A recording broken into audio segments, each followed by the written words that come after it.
De nombreuses chemises ont 2 boutons sur les poignets, mais une seule boutonnière. Alors à quoi sert le deuxième bouton? Eh bien, tu peux l'utiliser lorsque tu portes une montre, par exemple, afin que ta manche soit moins serrée. Quand tu achètes un vêtement, il est généralement accompagné d'un petit morceau de tissu ou d'un bouton, et parfois des deux. Le bouton, évidemment, peut être utilisé comme remplacement si tu perds un des boutons d'origine. Le morceau de tissu te sert à réparer un trou, mais il s'agit avant tout d'un fragment test. Tu peux l'utiliser pour tester différentes lessives et t'assurer qu'elles conviennent au tissu.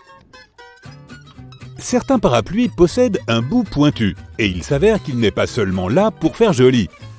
Lorsque tu entres quelque part et qu'il a plu, tu dois fermer ton parapluie et taper sa pointe par terre afin d'évacuer l'eau que sa toile retient encore.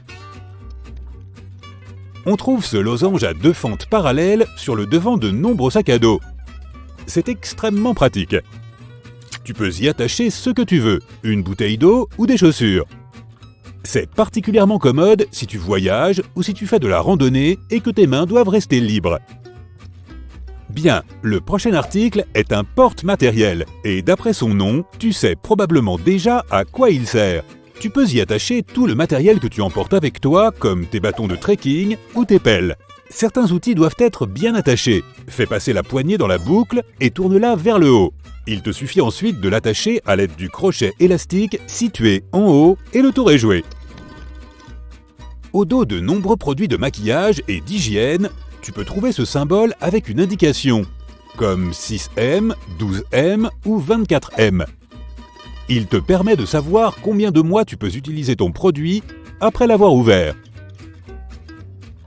Les 2 phases d'un coton démaquillant sont différentes. Elles ont chacune une fonction spécifique. Ces cotons sont composés de plusieurs couches afin d'être doux pour la peau, résistants et absorbants. Et leurs bords sont cousus. La face lisse des cotons est destinée à l'application de crèmes, toniques et lotions, tandis que la face gaufrée convient mieux au nettoyage et au démaquillage. Par ailleurs, tous les paquets sont munis d'une ficelle sur le côté. Elle te sert à suspendre tes cotons quelque part.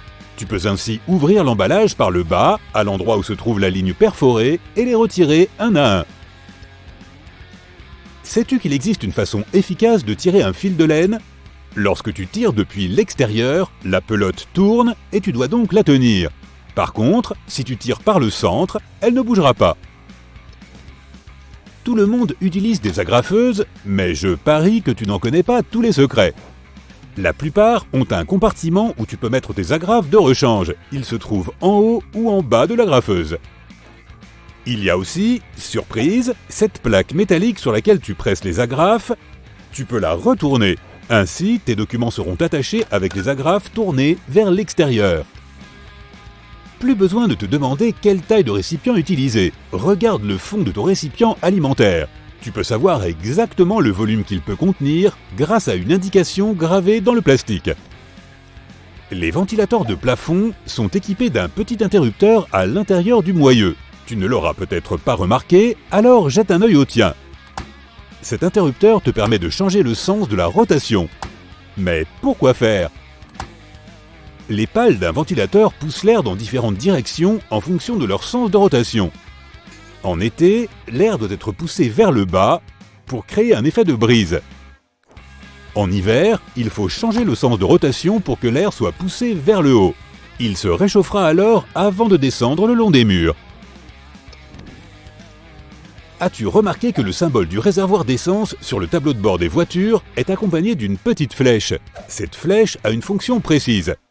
Elle t'indique de quel côté de ta voiture se trouve ton réservoir. C'est très utile pour les personnes qui oublient tout le temps où se trouve leur réservoir, mais aussi pour celles qui louent des voitures de temps à autre. Plus besoin d'hésiter à la pompe. Si tu ne vois pas de flèche sur ton tableau de bord, c'est le tuyau d'essence sur l'icône qui t'indique le bon côté. Tous les pneus de voiture portent des codes à 12 signes. Ils sont très importants pour qui souhaitent se procurer de nouveaux pneus. Les premières lettres identifient le type de pneu. La lettre P signifie un pneu pour voiture légère et les lettres LT, un pneu pour véhicule lourd. Les chiffres suivants correspondent à la largeur du pneu, à son diamètre et à sa hauteur. Les mètres rubans possèdent un crochet métallique à leur extrémité. Tu peux l'utiliser pour accrocher ton mètre à la surface que tu mesures. De cette façon, tu n'as pas besoin de le tenir toi-même. Mais il y a aussi une petite fente qui sert à accrocher ton mètre à un clou. Encore une fois, pour te laisser les mains libres. La partie inférieure de l'extrémité du ruban est striée. Cela te permet de faire une marque, c'est très pratique. Sur les mètres rubans, il y a des losanges noirs placés tous les 48,76 cm. Ils servent aux ouvriers lorsqu'ils doivent espacer des poutrelles. Ils peuvent également être utiles si tu souhaites suspendre quelque chose de lourd, par exemple. Ce losange marque le centre exact d'une solive de bois. Elles se trouvent en général séparées de 40 cm les unes des autres. Tu pourras ainsi percer un trou en toute sécurité. Et ce que tu y accrocheras ne risquera pas de tomber.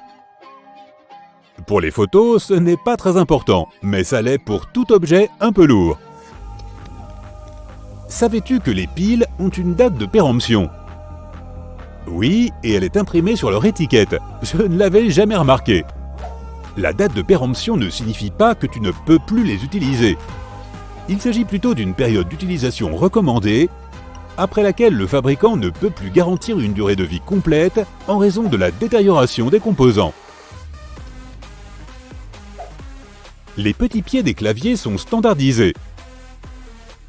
La hauteur d'un clavier doit être réglable, avec un angle compris entre 0 et 15 degrés. Si l'on doit pouvoir déplier les pieds, c'est afin de mieux voir les touches au cas où l'on ne saurait pas taper à l'aveuglette. Le problème, c'est qu'avec ça, nos poignets sont repliés en arrière. Et il n'est pas bon de les garder dans cette position pendant longtemps. Il y a un trou à l'extrémité du manche des casseroles. Il ne sert pas seulement à accrocher ces ustensiles, tu peux aussi y placer ta cuillère. En la suspendant ainsi au-dessus de ta casserole, tu ne perdras plus une goutte de sauce. Veille toutefois à égoutter ta cuillère au préalable, car la sauce pourrait couler directement sur ta cuisinière. Les autocollants avec des chiffres que l'on trouve sur les fruits peuvent te renseigner sur la façon dont l'aliment a été cultivé. Un code à 4 chiffres, commençant par un 4, signifie que le fruit a été cultivé de manière conventionnelle, c'est-à-dire qu'il contient des produits chimiques et des pesticides. Il est donc préférable d'opter pour un fruit portant un code à 5 chiffres. Et si tu vois le chiffre 9, cela signifie que le fruit est certifié biologique. Sur le fond des bouteilles en plastique, on remarque souvent un triangle avec un numéro gravé au milieu. Ce chiffre indique le type de plastique utilisé pour produire la bouteille. Ces codes aident les gens et les centres de recyclage à trier les retours. Les produits fabriqués en plastique de type 1 et 2 sont les plus faciles à recycler. Les plastiques des types 3 à 7 sont plus difficiles à recycler.